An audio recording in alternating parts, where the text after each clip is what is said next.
Job లేక ఇబ్బంది పడుతున్నారా? అయితే మెడికల్ కోడింగ్ మీకు మంచి ఆప్షన్. వెంటనే కాల్ చేసి కోర్సులో జాయిన్ అవ్వండి.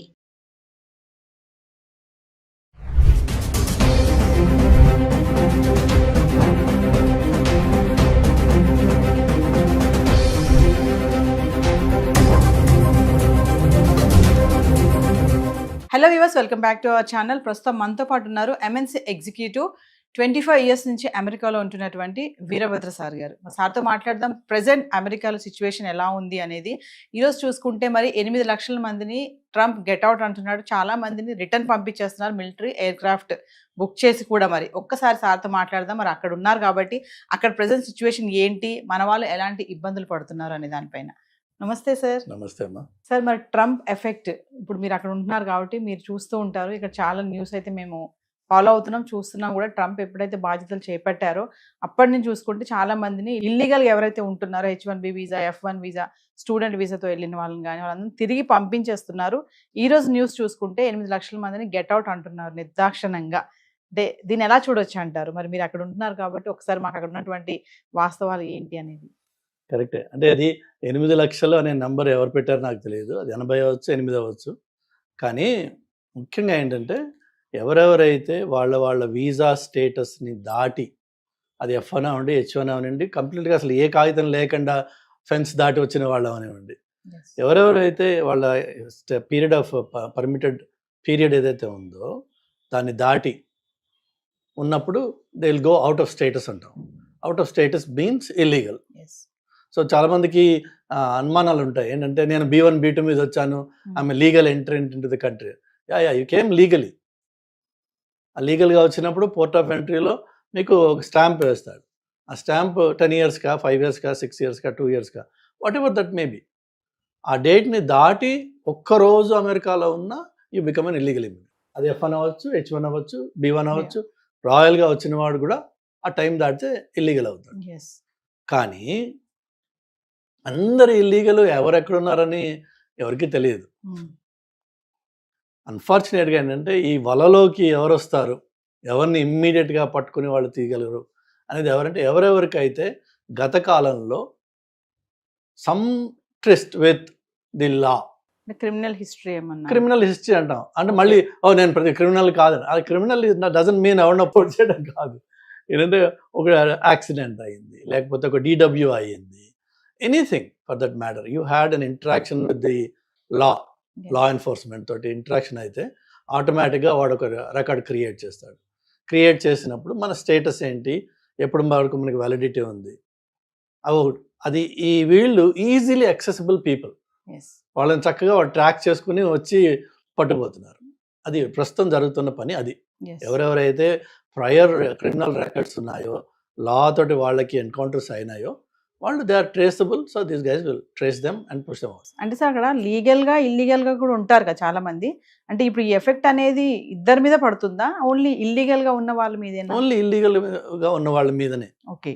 లీగల్గా ఉన్న వాళ్ళ మీద మనం క్యారీ మనం ఏదైనా ప్రూవ్ చేయంగానే వాళ్ళు దే లెట్ యు గో. ఇల్లీగల్గా ఉన్నవాడి దగ్గర ఎలాంటి ఆధారాలు ఉండవు, వాళ్ళ దగ్గర కాగితాలు ఉండవు, ఏది ఉండదు. కాబట్టి they have to be remove. Paper documents కరెక్ట్గా లేకపోతే పంపించేస్తున్నామని చెప్పారు కదా సార్. అంటే ఏమేమి ఉండాలి కరెక్ట్గా? అంటే పేపర్ డాక్యుమెంట్స్ అంటే ఇప్పుడు పోర్ట్ ఆఫ్ ఎంట్రీలో మీరు ఎప్పుడైతే అమెరికాకి ఎంటర్ అవుతారో వచ్చినప్పుడు I-94 అని చెప్పేసి ఒక కార్డ్ ఇస్తాడు. మీ డేట్ ఆఫ్ ఎంట్రీ, మీ విజిట్ ఎన్ని రోజులు అక్కడ వ్యాలిడ్. స్టూడెంట్స్ అయితే 2 ఇయర్స్ తర్వాత వాళ్ళకి OPT 36 months. అగైన్ అందరికీ 36 కాదు, కొంతమంది 12 months ఉంటుంది. సో OPT పీరియడ్ డ్యూరేషన్ ఉంది. OPT తర్వాత they have to get an H1. H1కి మళ్ళీ again it is employer sponsored H1 visa అది. సో ఎంప్లాయర్ స్పాన్సర్ ఎప్పుడైతే అయిపోతుందో you automatically go out of status. So లీగల్గా ఉన్న వాళ్ళకి కావాల్సిందల్లా ఏంటంటే ఆ డ్యూరేషన్లో యు ఆర్ లీగల్ దే. అలా ఉన్న వాళ్ళని వాళ్ళు డిస్టర్బ్ చేయరు. ఈవెన్ ఒకవేళ 10 మందితో పాటు వీళ్ళొక ఇద్దరు తగిలిన వాళ్ళకి మీరు ఇమ్మీడియట్గా వాళ్ళకి ప్రూఫ్, డాక్యుమెంటెడ్ ప్రూఫ్ చూపిస్తే వదిలేస్తారు అక్కడ. F1 స్టూడెంట్ వీసా ఎవరైతే వస్తున్నారో మరి వాళ్ళు క్యాంపస్ లోపలే జాబ్స్ చేసుకోవాలి, పార్ట్ టైంగా చేయకూడదని కొత్తగా రూల్ ఒకటి తీసుకొచ్చారు. మరి ఎలా సార్ అదేంటి? అది కొత్త రూల్ అని ఎందుకు అంటున్నారు మీరు? అది ఎప్పుడైనా సరే రూలే అది. మీకు ప్రాబ్లం ఏమొచ్చిందంటే దొంగవాడు దొంగతనం చేస్తూ 4 ఏళ్ల నుంచి 3 ఏళ్ల నుంచి 5 ఏళ్ల నుంచి 10 ఏళ్ల నుంచి మేము దొంగతనం చేస్తున్నామండి. ఉన్నట్టుండి ఇప్పుడు మీరు వచ్చి ఎందుకు పట్టుకుంటున్నారు? నాకు ఒక హక్కు ఉంది దొంగతనం చేయాల్సిన హక్కు. అది తప్పు కదా. So it was always the same case. F1 మీద వచ్చింది, you are here on a student purpose, student visa. నువ్వు ఏ పర్పస్ మీద వచ్చావో ఆ పర్పస్ మీద నువ్వు ఉండాలి అక్కడ. దాన్ని స్ట్రిక్ట్గా ఎవరు ఎన్ఫోర్స్ చేయలేదు కాబట్టి మనము we are bend the law. And Indians of course మనం we are experts at bending law or breaking law. So we got away. తప్ప అది హక్కు కాదు. సో ఇల్లీగల్ ఇమిగ్రెంట్స్ అంటే కేటగిరీ ఎవరెవరు వస్తారు సార్ అందులోకి? అసలు మామూలుగా చూసుకుని ఇల్లీగల్ ఇమిగ్రెంట్స్ అంటే ఇప్పుడు చాలా మంది ఉన్నారు, ఉద్యోగాలు చేయడానికి వెళ్తారు, చదువుకోవడానికి కోసం వెళ్ళిన వాళ్ళు ఉంటారు, ఇంకా మనం అనుకున్నట్టుగా అక్కడ పిల్లల్ని కనేసి బస్ సిటిజన్షిప్ రావడం కోసం వెళ్ళేటోళ్ళు ఉంటారు. ఇల్లీగల్ ఇమిగ్రెంట్స్ అంటే ఎవరు ఏ కేటగిరీలోకి వస్తారు సార్? ఎవరైనా సరే మీరు ఒక వీసా తోటి కంట్రీలో ఎంటర్ అయ్యారు, ఇట్ డజంట్ మ్యాటర్. ఇవన్నీ ఈ ఆల్ఫాబెట్స్ వదిలేసేయండి, LOFH ఇవన్నీ. మీరు ఒక కంట్రీ, ఇది భారతదేశం మీ సొంత కంట్రీని వదిలి అమెరికాకు వచ్చారు. వచ్చినప్పుడు మీకు ఒక వీసా అనేది ఇక్కడ కాన్సులేట్లో ఇచ్చేదేమో only it's a permit to travel చేసి అక్కడికి ఎంటర్ అయినప్పుడు CBP అంటారు వాళ్ళు, బోర్డర్ కంట్రోల్ వాళ్ళు. అక్కడ ఒక ఆఫీసర్ మీకు I-94 స్టాంప్ చేస్తాడు. ఎంత డ్యూరేషన్ I-94 ఉందో అన్ని రోజులు you are legally in America. దాని నుంచి దాటి even 1 hour pass that your illegal. Plain and simple. అందులో మళ్ళీ వాడు గోడ దూకి వచ్చాడు కాబట్టి వాడు ఇల్లీగల్, నేను ఫ్లైట్లో వచ్చాను కాబట్టి నేను లీగల్ లేదు. అది మీ డ్యూరేషన్ టైంలోనే మీకు ఎప్పటివరకు ఆ వ్యాలిడిటీ ఉందో అప్పటి వరకు మీరు లీగల్ ఇమిగ్రెంట్. ఎప్పుడైతే అది స్టేటస్ అది పోతుందో, స్టేటస్ పోయింది అంటే అదే అనమాట. ఆ డేట్ ఎక్స్పైర్ అయిపోయింది అంటే యువర్ ఇల్లీగల్. ట్రంప్ సార్ ఈ ఇల్లీగల్ ఇమిగ్రెంట్స్ ని అంటే ఎప్పటి నుంచో ఫస్ట్ నుంచి చూసుకున్నా కూడా ముందు సైన్ చేసింది దీనిపైనే. అప్పటి నుంచి ఎన్నికైనప్పటి నుంచి కూడా అంటున్నారు కదా, ఫస్ట్ నాది ఏంటంటే ఇల్లీగల్ ఇమిగ్రెంట్స్ పైనే మేము జూలం చూపిస్తాను అంటున్నారు. ఎందుకు అంటారు? రీజన్ ఏంటంటారు దీని వెనుక ఉన్నటువంటిది? మల్టిపుల్ రీజన్స్ ఉన్నాయి దానికి. పొలిటికల్ రీజన్ ఏంటంటే some of the deep red states అంటాం అక్కడ కొన్ని, అక్కడ there is an aversion towards immigrants. అది కూడా పర్టికులర్లీ మళ్ళీ అగైన్ కొన్ని కమ్యూనిటీస్ నుంచి వచ్చే వాళ్ళ మీద వాళ్ళకి ఎక్కువ కక్ష ఉంది. ఏంటంటే వాళ్ళు వచ్చేసి మా జాబ్స్ తీసేసుకుంటున్నారు అని ఒక సెంటిమెంట్. అది actually that's not true also. వాళ్ళు వచ్చి పడే కష్టాన్ని ఏ అమెరికాలో పుట్టిన ఏ ఒక్కడు కూడా ఆ లెవెల్లో అందులో 50% కూడా కష్టపడరు. అక్కడ ఉన్న వాళ్ళు లోకల్ అమెరికన్స్ ఎవరెవరైతే ఈ ఇమిగ్రెంట్స్ వచ్చి మా జాబ్స్ దొంగిలిస్తున్నారని అనుకుంటున్నారో వాళ్ళు చేసే పని వీళ్ళు ఎవ్వరు కూడా చేయరు. ఒకవేళ మొదలుపెట్టిన within 1 day they are walking out of it. So కానీ ఒక పబ్లిక్ సెంటిమెంట్ బిల్డప్ అయిపోయింది, దానికి మీకు తలాతోక ఉండదు. ఎందుకు అలా అంటున్నా అంటే అంతే, that's all. We know they are illegal. And illegal అని పెట్టగానే దానికి కొంచెం మసాలా యాడ్ చేస్తారు. They are criminals, they are bringing drugs, ఇట్లా దానికి ఎక్స్ట్రా మసాలా యాడ్ అవుతుంది. కొంత అందులో నిజం ఉండొచ్చు, maybe like 1 or 2% of them my do it. కానీ మొత్తం ఆ కమ్యూనిటీకి మనం ఆపాదించేస్తాం. దాంతో ఇల్లీగల్ ఇమిగ్రెంట్ అనేది ఒక భూతంలాగా అయిపోయింది అనమాట. ఆ భూతాన్ని నేను కంట్రోల్ చేస్తానని చెప్పి ఈయన అన్నాడు. చేస్తానని అన్నాడు కరెక్టే, కానీ ప్రాక్టికల్గా అది literally it's an impossible task అనమాట. Impossible task. కానీ ఎవరెవరైతే ఈ వలలో ఆల్రెడీ లీగల్ లా ఎన్ఫోర్స్మెంట్ వలలో పడి ఉన్నారో వాళ్ళు సబ్సిక్వెంట్గా ప్రొసీడింగ్స్ అని చెప్పి కోర్ట్ అని, స్టే అని, ఆర్డర్ ఆఫ్ రిమూవల్ అని ఏవో రకరకాలు ఉన్నాయి. వాటి తర్వాత కూడా వాళ్ళు అక్కడ ఉంటున్నారు. సో ఆ లీగల్ ప్రొసీడింగ్స్ అన్నింటినీ ఈయన షార్ట్ సర్క్యూట్ చేసి నీ పేరు ఇందులో ఉందా, okay right you're on the flight. So ఆ విధంగా ఒక ఎగ్జిక్యూటివ్ ఆర్డర్ ఆయన ఎన్ఫోర్స్ చేస్తున్నాడు. ఇట్స్ ప్యూర్లీ టు సాటిస్ఫై ఏదైతే ఆ భూతం ఏదైతే ఉందో దాన్ని నేను చంపేస్తానని చెప్పి చేస్తున్నాడు. సో ఎవరికైతే ఇలాంటి లా ఎన్ఫోర్స్మెంట్ తోటి ఎన్కౌంటర్ లేకుండా అండర్ ద రేడార్ ఉంటున్నారో వాళ్ళు వీళ్ళకి దొరకరు అంత ఈజీగా, వీళ్ళకి కష్టం. ఇప్పటికే ఆల్రెడీ చాలామంది అలాంటి వాళ్ళు ఇళ్లలో ఉండిపోయి బయటికి వెళ్ళకుండా somehow they are trying to survive. Maybe ఈ వాతావరణం 6 నెలల్లో సర్దుకుంటుందేమో, కానీ వాళ్ళు కూడా 6 నెలలు సంవత్సరాలు ఇంట్లో ఉండలేరు. సంపాదన కావాలి కదా ఎవరికైనా సరే సర్వైవల్కి. So somehow they have to come out. Trump ఒక స్లోగన్ చెప్తా ఉంటాడు కదా sir, make Make America great great again. Again అనేసి. ఆ. అంటే ఇదంతా స్లోగన్ ఎప్పుడు అంటూనే ఉంటారు కదా. Hmm. అంటే అమెరికా ఎప్పుడు కూడా గ్రేట్, అంటే వాళ్ళ కోసం ట్రంప్ ఏం చేయడానికైనా రెడీ అంటారా, వాళ్ళ కోసం? వాళ్ళ కోసం అంటూ ఒక మాట లేదు అక్కడ. అది అండర్ టోన్స్ ఉంటాయి, డిఫరెంట్ ఒక్కొక్క స్టేట్మెంట్కి అండర్ టోన్స్ ఉంటాయి. వైట్ సుప్రమసీ అని, లోకల్ ఫస్ట్ అని చెప్పి ఇలా ఉన్నాయి రకరకాలుగా. మనం అస్యూమ్ చేసుకోవచ్చు, but that's not the fact on the ground. అది కాదు. అసంప్షన్స్ అవే. ఇన్వెండోస్ మీరు లీడ్ చేసేది అటువైపుకే వెళ్తుంది. కానీ ఏంటంటే make America great again is basically saying we need to take care of the local people first before importing. ఈ మిలియన్స్ ఆఫ్ ఇమిగ్రెంట్స్ వచ్చే ముందు లోకల్ పీపుల్ని మనము కేర్ చేయాలి.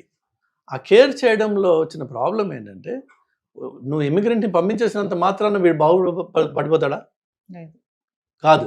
వీడికి ముందు చదువు వచ్చి, సంధ్య ఉండి, బాగుపడి, డిసిప్లిన్ ఉండి, ఈ ఇమిగ్రెంట్ వచ్చి తీసుకునే జాబ్కి తను రిప్లేస్ చేయగలిగిన కెపాసిటీ కావాలి. ఫర్ ఎగ్జాంపుల్, ఇప్పుడు AI data is the hottest cake today. ఇప్పుడు ఏఐ డేటాలో అందరూ ఇమిగ్రెంట్సే ఉంటారు, ప్రాబబ్లీ 100%. ఇప్పుడు ఆ 100% తీసేస్తే, ఆ లీగల్ ఇమిగ్రెంట్స్ చేసే జాబ్ని తీసేసి లోకల్ అమెరికన్స్ నేను ఇవ్వాలి అనుకున్నాను. అంటే వాళ్ళకి ఫస్ట్ ఆ లెవెల్లో చదువు ఉండాలి కదా. ఆ లెవెల్లో చదువు ఉంటే అసలు ఈ గొడవే లేదు. వాళ్ళకి కూడా ఆ జాబ్స్ వస్తున్నాయి. ఈ కంపెనీస్ ఏమో ప్రిఫర్ చేసి ఓన్లీ H1 క్యాండిడేట్ని హైర్ చేస్తాననే పరిస్థితి కాదు. ఇన్ఫ్యాక్ట్ H1 అప్లై చేసే ముందు company employer has to prove that మేము లోకల్గా పబ్లిష్ చేసాము, మాకు ఇన్ని రెజ్యూమేస్ వచ్చాయి, మేము ఇంతమందిని ఇంటర్వ్యూస్ చేశాము, బట్ అన్ఫార్చునేట్గా మాకు కావాల్సిన ఈ క్రైటీరియాలో క్వాలిఫికేషన్ ఉన్న, ఎక్స్పీరియన్స్ ఉన్న వాళ్ళు దొరకలేదు. అందుకని చెప్పి మేము బయటకు చూస్తున్నాం. బయట ఏంటంటే H1 కోసం చూస్తున్నాం అన్నది వాళ్ళు ప్రూవ్ చేయాలి వాళ్ళు. సో ఇట్స్ నాట్ జస్ట్ ఏదో క్యాజువల్గా H1 తీసుకొచ్చేస్తాను, పెట్టేస్తాను, అది కాదు. So legal protections for local labour are always there. But if the local labour is not educated enough, they are not skilled enough, then some of these jobs can only be filled by immigrants. అందుకని చెప్పి ఇమిగ్రేషన్కి వస్తుంది అన్నమాట. So ఓవరాల్గా మీరు అక్కడ ఉంటున్నారు కాబట్టి మీకు సిచ్యువేషన్ తెలుసు కాబట్టి ట్రంప్ ఈ విషయంలో చాలా సీరియస్గానే ఉన్నాడు అనుకుంటున్నారా? ఇల్లీగల్గా ఎవరైతే ఉన్న వాళ్ళని ఇమీడియట్లీ అందరినీ కూడా పంపించే ప్రయత్నం ఆల్రెడీ స్టార్ట్ చేసేసారు. మొత్తం ఇంక జల్లెడ పట్టి అలర్ట్గా ఉంటూ వాళ్ళందరినీ కూడా బ్యాక్ పంపించే ప్రయత్నంలో ఉన్నారంటే ఏం చెప్తారు ఫైనల్గా? చేస్తారు. ఈ ప్రయత్నం కంటిన్యూస్గా ఉంటుంది. ఇది కంట్రీ లోపల రైడ్స్ చేయడము, జనాల్ని పట్టుకోవడము, అది వాళ్ళు ఫస్ట్ హ్యాండ్ ఎప్పుడు చేయగలరంటే ఎవరెవరైతే లీగల్ సిస్టంలో ఆల్రెడీ ఒక రికార్డ్ ఉందో వాళ్ళని డెఫినెట్గా they will target, they will catch them. మిగిలిన వాళ్ళు ఈ వేడి కొంచెం తగ్గుతుంది. లాస్ట్ టైం ట్రంప్ ఆఫీస్లో ఉన్నప్పుడు కూడా బోర్డర్స్లో సీరియస్ ఎన్ఫోర్స్మెంట్ ఉండేది. ఎవరెవరైతే ఆ వాల్స్ జంప్ చేసి వస్తారో వాళ్ళని డిటెన్షన్లో పెట్టడము, పిల్లల్ని వాళ్ళ పేరెంట్స్ నుంచి సెపరేట్ చేసి వేరే డిటెన్షన్లో పెట్టడము, అప్పుడు చాలా ఇష్యూస్ అయినాయి లాస్ట్ టైం. సో అదే same thing will continue again. కానీ ప్రతి ఇంటికి వెళ్ళి డోర్ టు డోర్ నాక్ చేసి స్టేటస్ చూసి ఎవరు లీగల్ ఎవరు ఇల్లీగల్, అది first of all American law prohibits that. You cannot, మాకు రూల్ ఏంటంటే you cannot enter anybody's door. Law enforcement officer cannot enter anybody's door without a warrant. And warrant వచ్చిన అలాటప్పగా judges ఇవ్వరు. So ప్రతి ఇంటికి నాక్ చేసి వచ్చి ఆ క్యాన్వాసింగ్ అవి ఉండదు. బట్ వీళ్ళకి కమ్యూనిటీ లీడర్స్ తోటి మాట్లాడి, చర్చెస్తో మాట్లాడి, లోకల్ బిజినెసెస్తో మాట్లాడి they will make sure that somehow ఈ నంబర్ తగ్గేటట్టుగా చూస్తారు. అది కాబట్టి భయం వల్ల ఎవరికి ఉండాలి అంటే, ఆల్రెడీ లా ఎన్ఫోర్స్మెంట్ తోటి ఏదైనా ఎన్కౌంటర్ అయిన వాళ్ళు ఈ టైంలో భయపడాల్సిన అవసరం ఉంది. అలా లేని వాళ్ళు దయచేసి అందులో పడకుండా ఉండండి. అప్పుడు కొంచెం మీకు ఎక్స్ట్రా బ్రీదర్ లైఫ్ లైన్ దొరుకుతుంది భగవంతుడి దయ వల్ల. లేదు ఇక్కడ వేరే ఏ ఎన్కౌంటర్లో అయినా సరే, రీసెంట్గా ఒకటి అయింది అట్లా. నాకు తెలిసి ఒక షాప్లో ఒక అతను ఇట్లా ప్రయర్ రికార్డ్ ఉన్న వాడిని పట్టుకోవడానికి వాళ్ళు వెళ్ళారు, ఐస్ వాళ్ళు. వాడిని పట్టుకున్నప్పుడు ఇంకొక నలుగురు అక్కడ వర్క్ చేస్తున్నారని వాడు కనిపిస్తే వాళ్ళని కూడా పిలిచి నీ కాగితాలేవు అని వెరిఫై చేశారు. అందులోంచి ఇంకొకటి దొరికాడు. వాడు కర్మ. సో వాళ్ళు వచ్చింది మాత్రం టార్గెటెడ్గా ఈ ఒక్క పర్సన్ గురించి. వాళ్ళలో ఇంకొకటి పడ్డాడు కాబట్టి వాళ్ళు కూడా పోయారు. అలా అవుతుంది. Thank you sir. Thank you. Hi. మొట్టమొదటిసారిగా మన విజయవాడలో క్లాస్ రూమ్ ట్రైనింగ్ అండి. 1 డే క్లాస్ రూమ్ ఎన్విరాన్మెంట్‌లో ఆఫ్‌లైన్ వెబినార్ జరగబోతుంది. అండ్ ఇంట్రెస్ట్ ఉన్న పార్టిసిపెంట్స్ ఈ కింద స్క్రోల్ అవుతున్న నెంబర్‌కి రింగ్ చేసుకొని సీట్ బుక్ చేసుకోండి. దీంట్లో ETFs, index funds and mutual funds మీద completely and hand holding experience మీకు ప్రొవైడ్ చేయబడుతుంది. దీని ద్వారా ఏంటంటే మనం అసెట్స్‌ని స్టాక్ మార్కెట్‌లో ఎలా మేనేజ్ చేసుకోవాలి, ఎలా గ్రో చేసుకోవాలి, ఎలా ప్రొటెక్ట్ చేసుకోవాలో అంటే ప్రాక్టికల్‌గా నేర్చుకుంటారు. అండ్ ఇప్పటి వరకు మనం ఆన్‌లైన్‌లోనే మీరు అటెండ్ అవుతున్నారు. ఇక నుంచి మీరు మన విజయవాడ సిటీలోనే అండ్ లైవ్‌లో క్లాస్ రూమ్ ఎన్విరాన్మెంట్‌లో నేర్చుకునే ఛాన్స్ దొరుకుతుంది. కాబట్టి ఇంట్రెస్ట్ ఉన్న పార్టిసిపెంట్స్ కింద స్క్రోల్ అవుతున్న నెంబర్‌కి పింగ్ చేసి సీట్ రిజర్వ్ చేసుకోండి. Thank you.